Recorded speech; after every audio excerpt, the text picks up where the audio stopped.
क्या आप जानते हैं, भारत में कई ऐसे ऐतिहासिक और रहस्यमय स्थल हैं जिनके बारे में जानकर आप दंग रह जाएंगे। आज हम बात करेंगे कुछ ऐसे ही स्थानों के बारे में। हम्पी कर्नाटक का एक ऐतिहासिक और रहस्यमय स्थल है, जिसे पहले मंदिरों का नगर कहा जाता था। आज खंडहरों के शहर के रूप में जाना जाता है। यूनेस्को के विश्व धरोहर स्थलों में शामिल इस जगह का इतिहास हजारों वर्ष पुराना है।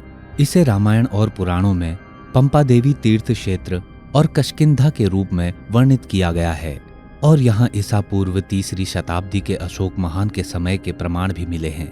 15वीं शताब्दी में हम्पी कर्नाटक के विजयनगर साम्राज्य का एक प्रमुख केंद्र था और उस समय ये शहर अत्यधिक समृद्ध था।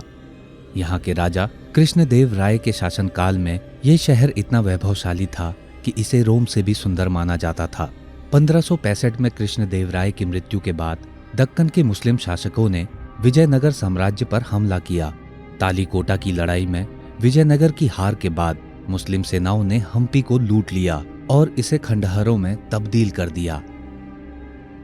कुलधरा राजस्थान के जैसलमेर से 17 किलोमीटर दूर स्थित एक रहस्यमय गांव कुलधरा पिछले 200 सालों से पूरी तरह से वीरान पड़ा है। यहाँ अंधेरा होने के बाद जाने की सख्त मनाही है, क्योंकि इस गांव को भूतिया माना जाता है। लेकिन क्या आप जानते हैं कि कुलधरा कभी हंसता खेलता और समृद्ध गांव हुआ करता था। 200 साल पहले कुलधरा हजारों लोगों का बसेरा था और रियासत का सबसे अमीर गांव था। लेकिन अचानक एक रात पूरा गांव और उसके लोग गायब हो गए। इसके पीछे एक दिलचस्प कहानी है। जैसलमेर का दीवान सलीम सिंह जब यहाँ टैक्स वसूलने के लिए आया तो उसकी नज़र गांव के मुखिया की बेटी पर पड़ी। सलीम सिंह ने उस लड़की से शादी करने की जिद की, मगर लड़की ने उसके साथ शादी करने से मना कर दिया था। उसने गांव वालों को धमकी दी, यदि उसे लड़की नहीं मिली तो वह उनके जीवन को बर्बाद कर देगा। गांव वालों ने उसकी धमकी की परवाह किए बिना कुलधरा छोड़ने का निर्णय लिया। एक रात सभी लोग गांव छोड़कर चले गए। कहा जाता है कि कुलधरा के साथ साथ आसपास के 85 गांवों के ब्राह्मणों ने भी अपने घर छोड़ दिए और कुलधरा को श्राप दे दिया कि कोई भी यहाँ बसने से सफल नहीं होगा और ये जगह हमेशा के लिए उजड़ी रहेगी।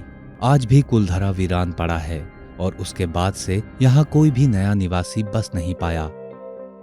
कैलाश मंदिर महाराष्ट्र के छत्रपति संभाजी नगर में स्थित एलोरा केव्स का एक बेहद अद्भुत मंदिर। ये मंदिर पूरी दुनिया में अपने आप में ही एक अनोखा मंदिर है। आमतौर पर जब भी हम कोई इमारत बनाते हैं तो नीचे से ऊपर की ओर निर्माण होता है, लेकिन यह मंदिर एक ही विशाल चट्टान को तराशकर ऊपर से नीचे की ओर बनाया गया है। इसे लगभग 1200 साल पहले बनाया गया था और उस समय केवल छेनी और हथौड़ा ही उपलब्ध थे। इन साधारण औजारों का उपयोग करके इतना भव्य मंदिर बनाना सचमुच हैरान कर देने वाला है। आर्कियोलॉजिस्ट के अनुसार ऐसा मंदिर बनाने में कम से कम 100 साल लगने चाहिए थे, लेकिन इसे मात्र 18 साल में पूरा कर दिया गया। इस निर्माण के दौरान लगभग 2 लाख टन पत्थर तराशा गया, लेकिन इस विशाल पत्थर के मलबे का कोई भी निशान आसपास के इलाके में नहीं मिलता। अभी तक रिसर्चर्स को इस सवाल का जवाब नहीं मिल सका कि केवल छेनी और हथौड़ों की मदद से एक सिंगल पहाड़ को तराशकर इतना बड़ा मंदिर कैसे बनाया गया और इस मंदिर से निकलने वाला लाखों टन मलबा आखिर किधर गया। कैलाश पर्वत हिमालय में स्थित कैलाश पर्वत, जिसे दुनिया के सबसे कठिन पहाड़ों में गिना जाता है। हालांकि कैलाश पर्वत की ऊंचाई 6,638 मीटर है, जो माउंट एवरेस्ट से 2,211 मीटर कम है, लेकिन यहाँ तक पहुँचने की चुनौती इतनी अधिक है कि अब तक कोई भी पर्वतारोही इस पर चढ़ाई नहीं कर सका।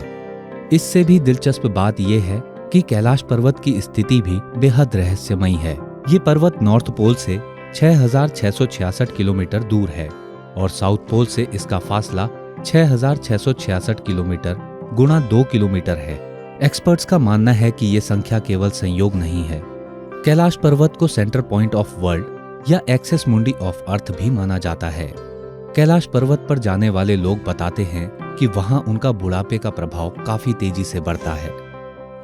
जहां अन्य स्थानों पर 2 हफ्तों में उम्र बढ़ती है, वहीं कैलाश पर्वत पर यह प्रक्रिया केवल 12 घंटे में देखी जा सकती है। यहाँ तक कि नाखून और बाल भी काफी तेजी से बढ़ते हैं। साल 1999 में एक रूसी वैज्ञानिक डॉक्टर अर्नेस्ट मुल्दाशेव कैलाश पर्वत की रहस्यमयी संरचना को समझने के लिए अपनी टीम के साथ यहाँ आए। उन्होंने दावा किया कि कैलाश पर्वत वास्तव में एक प्राकृतिक पर्वत नहीं, बल्कि एक मैन मेड पिरामिड है जो कई छोटे छोटे पिरामिडों से घिरा हुआ है और इसका कनेक्शन प्राचीन मिस्र के पिरामिडों से है। कैलाश पर्वत की तलहटी पर मानसरोवर नाम की एक झील है जो दुनिया की सबसे ऊंचाई पर स्थित ताजे पानी की झील है। इसके पास ही राक्षस ताल नामक की एक और झील है जिसका पानी समुद्र के पानी की तरह खारा है, जिसे पीना संभव नहीं है। राक्षस ताल के आसपास कोई वनस्पति नहीं होती और वहां लगातार लहरें उठती रहती हैं। विज्ञान के पास इस बात का कोई ठोस जवाब नहीं है कि एक ही जलवायु और ऊंचाई पर मौजूद दो झीलों के पानी का स्वभाव इतना अलग क्यों है। रूपकुंड। अब आखिर में उत्तराखंड की एक रहस्यमयी झील रूपकुंड के बारे में बात करेंगे, जो कि समुद्र तल से करीब 5000 मीटर ऊंचाई पर स्थित है। इस झील को साल 1941 में एक ब्रिटिश फॉरेस्ट रेंजर ने खोजा था। आमतौर पर इस झील का पानी साल भर जमा रहता है, लेकिन गर्मियों के मौसम में जब बर्फ पिघलती है तो यहाँ कई मानव कंकाल बाहर आ जाते हैं, जिसके चलते इसे कंकालों की झील भी कहा जाता है।